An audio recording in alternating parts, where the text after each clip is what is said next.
Good afternoon and welcome to MedTech Crossroads. Today's episode 133, Friday, January 20th, 2023. Can you believe the next year is here? This show is pre-recorded, so unfortunately we won't be able to take your calls at the end, but we always love doing that, always love the interaction with everyone. But today we're going to give you upcoming events. We have revamped the event calendar. We've got plenty of new stuff there. After that, our news item for the day is seeing red light. FDA and photobiomodulation. FDA is acknowledging an entire area that they don't quite know why this works, but people are using less than thermal effect light to do things clinically. And it's a brave new world, so FDA has some draft guidance out for that. We'll be talking to you about that. And then the MEDICA highlights, the second installment of that, our trip in November to Dusseldorf, Germany with the MEDC trade show, MEDICA, one of the biggest medical trade shows in the world. We're going to share some more interviews from that with you at the end of the show today. But first up, our upcoming events in the local and national ecosystem. I wanted to point out that we're culling these from places like MichBio, Ann Arbor Spark, the MEDC, the US FDA, of course, and the Regulatory Affairs Professionals Society. As time goes on, I want to make sure we're acknowledging these organizations, telling you where these events are coming from, and of course, we're culling through them with an interest to the ecosystem that we are working with and love promoting here. But as those line up with the things we think you'd be interested in, we want to bring them to you and give credit to these organizations that got them in front of our radar. Of course, many more organizations and friends who let us know about these things. So please, there's an event we're not listing, tell us about it at the end of a show or send us an email, info@intobeing.com. Well, first up, January 19th, scan the QR code, Ann Arbor Spark, Customer Discovery, the Secret to Startup Success. It's no secret that Ann Arbor Spark has been a longtime player in teaching people how to do startups. And so if they say we want to talk about customer discovery, I would listen. They're going to be having this on January 19th. Also, they'll be having it on February 2nd, the second installment of this. But if you're not thinking about customer discovery, you need to. Here's an amazing event. Go on January 19th. Also on January 19th at Spark, this in-person event, New Enterprise Forum. New Enterprise Forum has been around for ages. If you are a startup, if you're an investor, if you're looking for investors, et cetera, they're going to be having a startup panel. They're going to be doing a pitch pit. And they're going to have judges there doing that, as well as networking time, and a guest speaker, Anil Menawat, CEO and CTO for Vayum. They're a SaaS company. But we mention this because a lot of the investors and interested parties in the local ecosystem will be there. And then Michigan STEM Forward. We've had the folks who run Michigan STEM Forward on the show before, but January 24th, if you are interviewing for internships or you know somebody who is, tell them about this event. It's an amazing program where the state is willing to pay for half of an intern's summer schedule with the company. The company only has to pay for half. You can mix and match. You don't have to take the interns that they have available, nor do you have to take the companies that they have available. This resource is there and you're able to go and mix and match. I think this event, though, is specifically for those who are going to be interviewing to teach them the first things about that. And then our friends at MedTech Innovator, January 31st, application deadline for the 2023 programs. MedTech Innovator, BioTools Innovator, MedTech Innovator Asia Pacific. I just saw Diane Bowie out at JP Morgan Week in San Francisco. And this is just an amazing resource here. So if you want to get involved, you don't have long to do it. Another 10 days here about. And then on February 2nd, a webinar from the U.S. Food and Drug Administration, Electromagnetic Compatibility, that's EMC, of in vitro diagnostic devices. You're wondering how to make your devices take the interference that they receive in the environment, well, this is where you want to go and hear FDA's thoughts on that. Also, on February 17th, this is not a device side thing, but we sure don't shy away from drugs and pharma and biologics when we think it has applicability to our local ecosystem. The application of artificial intelligence and machine learning for precision medicine. So this is like personalized and precision medicine, AIML. Wow, sounds like a nexus of a lot of things that folks we know are interested in. So that's on February 17th. Scan the QR code to get connected. Then on February 7th through 9th, MD&M West is happening, another trade show that the Michigan Economic Development Corporation is bringing a delegation to. We'll be on that one out there in February at the Anaheim Convention Center. And a lot of people would say, well, what is MD&M? If you're interested in the actual nuts and bolts of building medical devices, this is a place to go. A lot of the vendors there, parts suppliers, and more at MD&M. Biomedical Innovation 101, Fast Forward Medical Innovation, the Department of Internal Medicine at the University of Michigan. A whole series of events starting, let's see, yesterday was the first one, but they're going all the way through February. Drug discovery, diagnostic technologies, digital health, biomedical device development. Our own Adrian Harris will be part of that show. And the next steps in commercialization resources. So please scan the QR code if you'd like to get involved. The Regulatory Affairs Professionals Society is holding a 2-day training session. This is a deep dive, and there is a cost associated with it. Software as a medical device. RAPS holds many events, but this one seemed particularly of interest.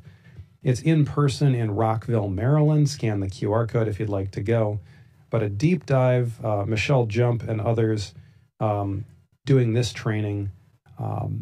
And if you need to know more about SAMD, this would be a place to get a drink from the fire hose. Also, cybersecurity unauthorized, coming in April at the RAPS Global Headquarters. Another one. This is something I think that we as a community are not necessarily thinking enough about, the role of cybersecurity in devices, not just digital health devices, but certainly digital health devices, plus medical devices and anything that can connect. You've heard some stories here on the show about places where some things were accessible that shouldn't have been from the outside. And events like this are going to help us as a community learn more about how to mitigate that. Coming up in October 9th through 11th, also at the Anaheim Convention Center. This place is getting a lot of action, folks. The MedTech conference put on by AdvaMed. In distinction to MD&M, AdvaMed's conferences are much more about the policy and connecting policymakers and understanding what current trends in the industry are. So that will be in October. The AI Summit is coming back to Columbus, Ohio in November of 2023.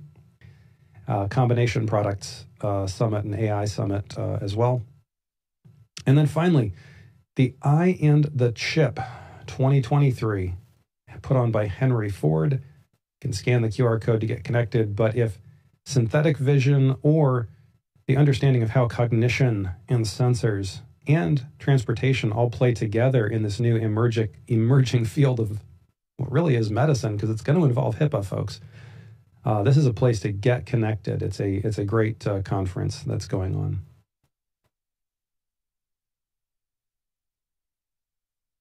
Well, with that, we come to our FDA and industry news. We have one big item for you today, and that is, are you seeing red?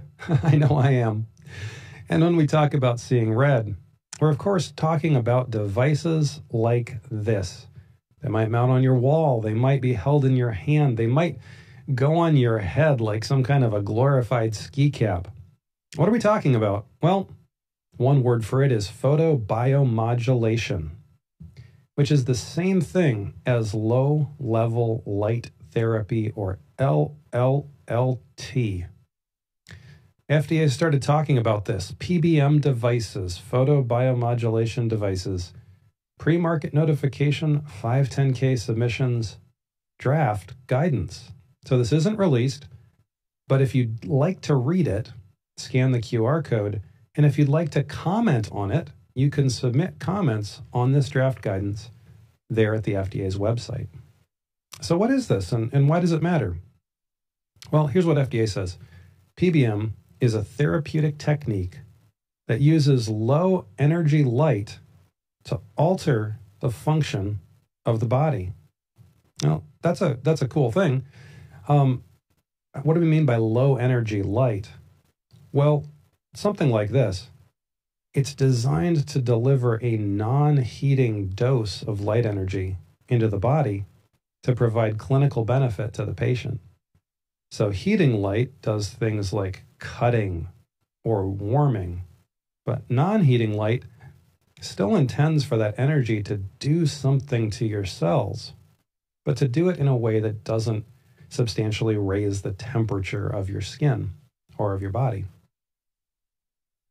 So this may be surprising, but it might include coherent light like lasers or non-coherent light like filtered broadband lamps or light-emitting diodes.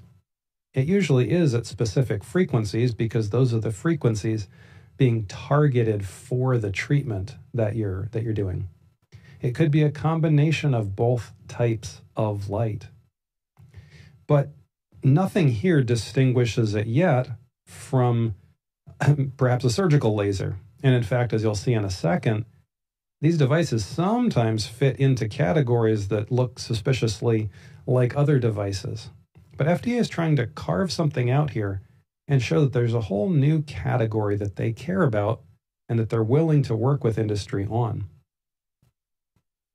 Now, this I found fascinating, that the FDA says that the mechanism of actions for photobiomodulation for different clinical indications, it's not fully understood. They don't believe they understand why these things happen, but there's growing evidence that they do. And on a personal level, I think this is really cool because FDA is saying if you can show safety and efficacy or substantial equivalence to a predicate device, we don't necessarily need to understand why it works. But if you can gather the data to show that it does, well, more power to you. They note that outcomes are dependent on many factors, such as wavelength of light, fluence, irradiance, pulsing parameters, and beam spot size.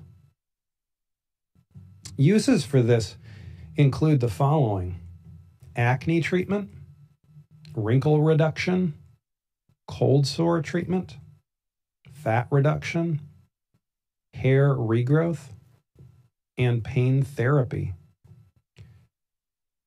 Some of the things you hear bandied about, but I don't think we fully understand, is that certain wavelengths of light basically inject energy into cells and wake them up and get them to try harder. Now, we don't know if that's true or not, but people are reporting good results in major journals and otherwise. So FDA is acknowledging this, and they're saying that they actually fit into the following product codes. I won't unpack all of those for you right now, but for those of you who are used to looking up product codes on the web, and y'all should be doing that, don't be scared of these product codes, these 3-letter codes that FDA groups devices into. They're acknowledging that these following product codes are for PBM or LLLT devices, low-level light therapy, photobiomodulation. And what is FDA doing? Well, I really wanted to put this slide up there because I think I was hungry when I was making this presentation. It's a beautiful sandwich right there. But what they're doing is they're kind of going in the middle.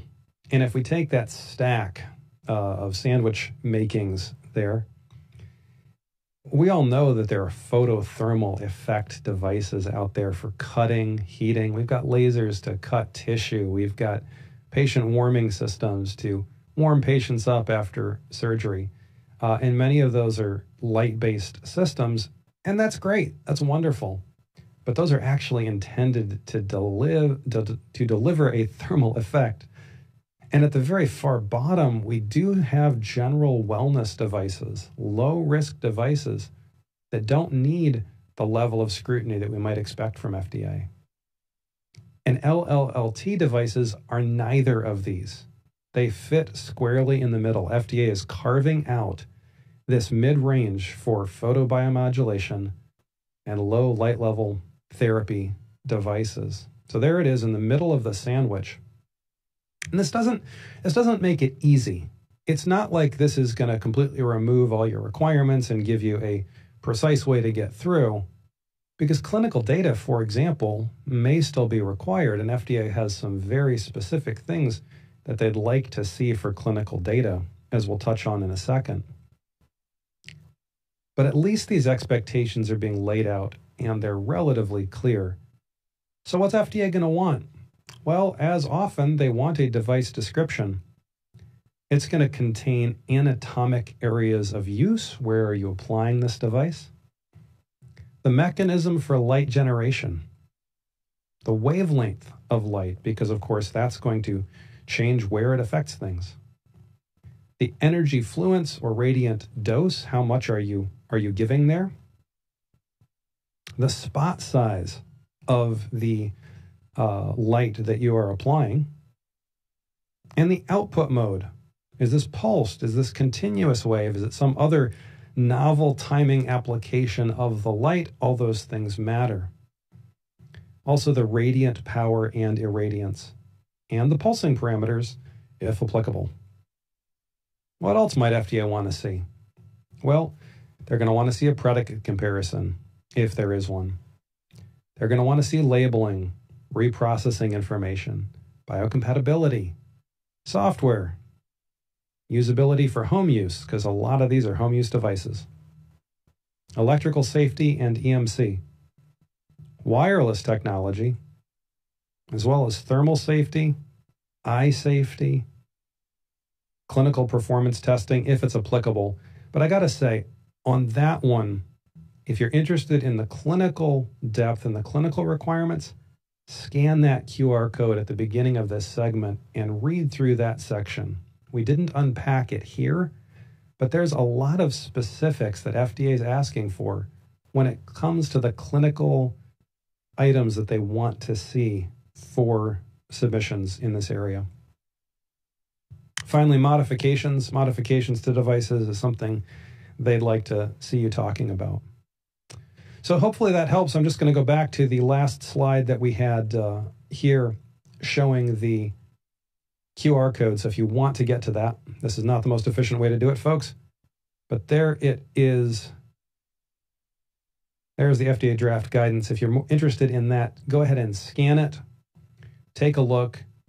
If you're in this industry, you can comment on it too, right? You can tell the FDA what you think about this draft guidance, because even though it issued about 7 days ago on January 12th, it's not final yet and won't be for some time. So feel free to read it, comment, and be part of this process.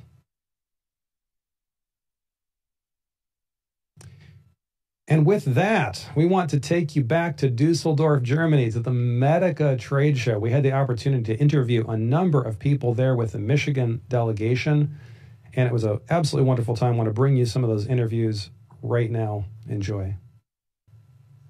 Welcome back to MEDICA. I'm here with Stephen Rapundalo, who's the president and CEO of MichBio and a great advocate for Michigan's biosciences industry. It's good to see you here today, all the way out in Dusseldorf, Germany at MEDICA. I know, right? We've got to come halfway across the world to see each spend other. a little time, quality time together, right?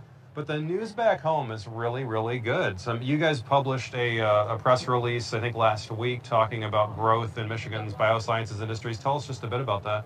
Yeah, well, so, as you know, we're a state affiliate of several national trade organizations, one of which in the biotech pharma space is the bioinnovation organization. And they do a report every 2 years that does an overview of the entire biosciences industry, as well as a state-by-state analysis of a variety of metrics, not the least of which employment numbers, number of establishments, things like venture capital investment, R&D expenditures, and so forth.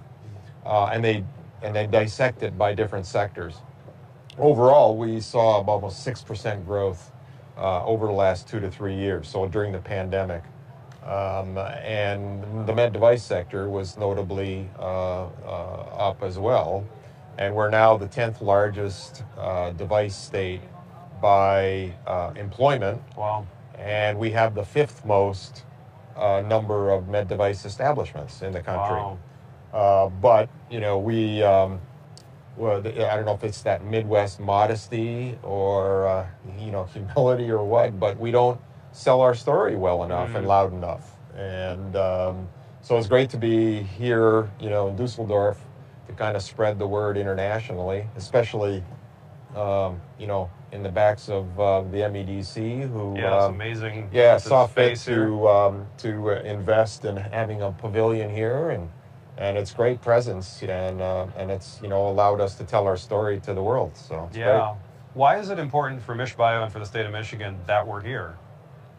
Well, first of all, we're in a partnership with the MEDC for the last almost year, in particularly focused in the medical device space. We bring the depth of the industry knowledge, right? We know the companies, and in part, you know, we worked closely with the MEDC to identify and populate the companies like yours who were here at the booth, and ensure that there's, you know, appropriate representation of what we have back in Michigan, as well as to provide an opportunity, again, for companies like you to be able to be introduced to the world marketplace, and be able to sell your wares or your services, and let the world know that we have that kind of expertise, you know, back in the state of Michigan. Yeah, so, the volume of interest for the companies here has just been constant. It's just been absolutely massive. Well, especially since the overall attendance at the show this year is so much higher than last year. I don't know that it's still back to pre-pandemic levels of 100,000, but there's certainly more than the 50 or 60,000 that was here last year. It wouldn't surprise me if we're probably up near 75, 80,000 people, which is a lot of people. It's a lot of people. Of course, as you have found out, since this is your first time, this entire, you know, trade show venue is absolutely humongous. 17 halls. I don't know if we 17 halls. It's probably a half mile in every direction. It's massive. It just 17 halls. It's like each hall is dedicated to a different medical topic. Right. You've got, like, I was just visiting a couple of Michigan companies over in the clinical diagnostics hall. So if you're into assays and reagents and anything like that, there's just a whole hall dedicated to that. In another one, it's all automation and robotics and so forth. I mean, it's really there's no other show in the world quite like this. I mean, Arab Health comes close, but this is the biggest and the best. As you've been going around, you've gotten around the floor. Be our hands and our feet and our eyes here. Take us on a little reporting tour. What have you seen that's been impactful to you, or you think is worth relating? Well, I must say, a number of the Michigan companies that are here, you know, elsewhere in the show, I think most of them have been coming here for more than 1 or 2 years. So they're well versed. They understand how to pitch to, you know, prospective clients and customers. And I mean, so I think they're very mature as to how they're doing that. I wish we could somehow leverage that expertise and impart that on others, because I'd like to see more Michigan companies come here. I mean, this is a show primarily for those that have products to sell overseas into the European market or beyond. And so if if you're wanting customers, or you're trying to identify distributors or other supportive resources in the commercial side, this is the show that you want to come to. But you have to have a certain level of knowledge, and that's why this booth with the MEDC is such a great idea, because if you haven't come before, you've got a nice, soft, very affordable landing spot to get introduced to this show, take it all in, and then with the knowledge you've learned, come back the following year, perhaps again in the booth, this time armed with more, perhaps a network, or at least the beginnings of a network, and then make the next year's visit much more meaningful and impactful for your bottom line. Yeah. And then if you have products that are, oversized or whatnot, then maybe the third year, then it's time to do your own booth. To grow into it. Where you can bring your instrumentation and so forth. And of course, the MEDC, through state funding as well as federal funding, has resources available to offset the travel costs and so forth. So, nobody should be out there scared or hesitant of being able to attend something like this when they see the initial sticker price. Because there are ways to make that far more economical. Yeah, and people want to help get you connected to these international sales. Well, and that's just it, right? There's resources back in Michigan that are available to help you all along the way in terms of guidance, in terms of financial support, and so forth. So, companies need to know about that. One of the best ways, of course, is to have companies like you attend and then bring that message back. Tell people about it. And tell people about it through means like this or what have you. And because I know other states have done something like that, and they have waiting lists for companies that want to be in their booth. And so Michigan is now doing that, and that's great because I think it's been long time needed. And here it is. It's a beautiful booth. Beautiful, and it's nice to hear our sort of, I guess, our competitors from other states make glowing comments about how great our booth looks and its sort of openness and welcoming. So it's great. It's provided a great home for us for 4 days. Yeah. I think that the focus here of the trade mission is for companies that are selling products and services overseas, trying to grow overseas markets. As I've been here looking around and seeing what's on the floor out there, I want to talk about another demographic back in Michigan, and that is those early stage companies. They're being innovative, that are developing. Now, they're not the target of a trade mission like this. And so again, that's not the point to anyone listening. The point is to have a product or a service that you're trying to sell in a foreign market. But for all the early stage innovators and companies, I think there'd be a lot of disabusing happening by walking a floor like this, just as an attendee. Because the number of ideas out there that you can be exposed to in a day or 3 days or however long it takes you to walk 17 halls, it's kind of impressive. And just the sheer number of innovations that are out here in one place, it's kind of incredible. Speak to that for just a minute. Just even within a single hall. Yep. It truly is mind-boggling. I mean, you can't have a real appreciation for it unless you're here walking, doing all the walking around. Because every booth, big or small, the innovation is just unbelievable. And I deal with a lot of early stage companies, and they think they know who the marketplace. They think they know who their competitors are. They think they know, or they think that their technology is the best thing since sliced bread. And then you come to a place like this, and you go, "Whoa, wait a minute!" You get humbled. It's a healthy dose of humility. Yep. Yeah, and I think that's a good thing. What we need to figure out is how we can get some of those early stage companies over here. And I know some states particularly target that demographic and provide the necessary resources for them to attend here with really little, if any, cost. And I don't mean by being in a booth, but just to be able to walk the floor. Yeah. Now, the booth is appropriate for trying to sell something, but if you're just trying to figure out, what am I innovating? And my idea is so great.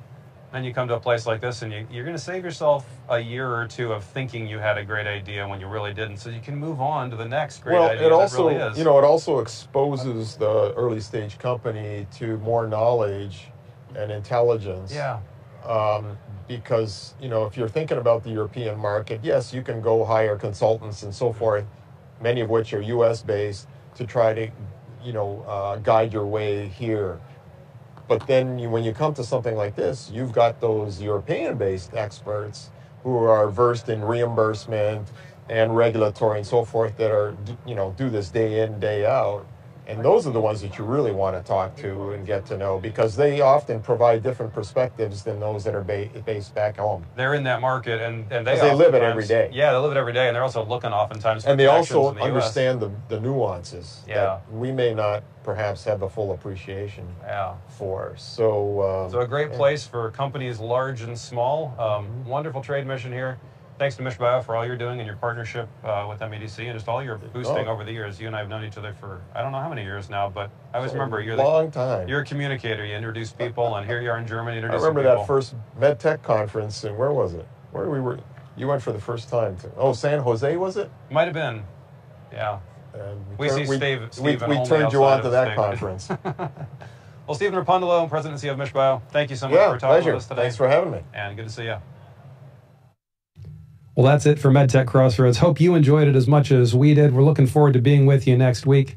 Have a great week and happy January.